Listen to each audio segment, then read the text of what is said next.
ఎప్పుడు మునగాకు పప్పు, మునగాకు చట్నీ, మునగాకు పొడే కాకుండా మునగాకు రసం ఎప్పుడైనా తిన్నారా? ఇలా చేయండి చాలా బావుంటుంది. 2 గుప్పుడులు మునగాకుని నీట్‌గా వాష్ చేసుకొని, అందులో 2 టమాటాలు, ఒక స్పూన్ పచ్చిశనగపప్పు, ఒక స్పూన్ కందిపప్పు, ఒక స్పూన్ మిరియాలు, కొంచెం చింతపండు వేసేసి చక్కగా 2, 3 విజిల్స్ వేపిచ్చేయండి. ఉడికినా, ఉడకకపోయినా పర్వాలేదు. ఎందుకంటే ఆల్రెడీ మనం మళ్ళీ మిక్సీ పట్టాలనమాట. సో, ఇప్పుడు దీనికి తాలింపు కోసం కొంచెం ఒక బాండీ తీసుకొని ఆయిల్ యాడ్ చేసుకొని, తాలింపు గింజలు అన్నీ వేసేయకండి. ఒక స్పూన్ జీలకర్ర, ఒక స్పూన్ ఆవాలు, ఒక స్పూను వాము. మీరు విన్నది కరెక్టే. వాము వేసుకుంటే చాలా చాలా బావుంటదనమాట.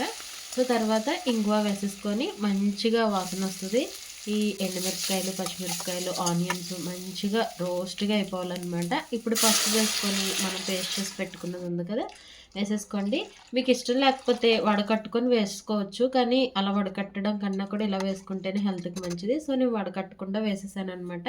ఇప్పుడు రుచికి సరిపడా ఉప్పు వేసుకోండి.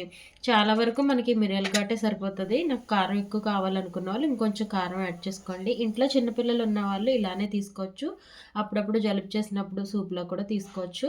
తర్వాత కారం వేసుకొని ఇంకొక 5 మినిట్స్ ఉంచుకొని ఆయిల్ సెపరేట్ అయ్యే వరకు మరిగిస్తే చాలండి. సరిపోతుంది. కన్సిస్టెన్సీ మీకు నచ్చినట్టు అడ్జస్ట్ చేసుకోండి.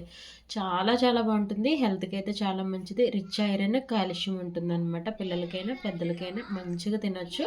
మరి తప్పకుండా తయారు చేసుకొని ఎలా వచ్చిందో కామెంట్ చేయండి. వీడియో నచ్చితే లైక్ చేయండి. ఎవరైనా కొత్తగా నా ఛానల్ చూస్తున్నట్లయితే రిమైనింగ్ వీడియోస్ ఒకసారి చూసి సబ్స్క్రైబ్ చేయండి. Thanks for watching.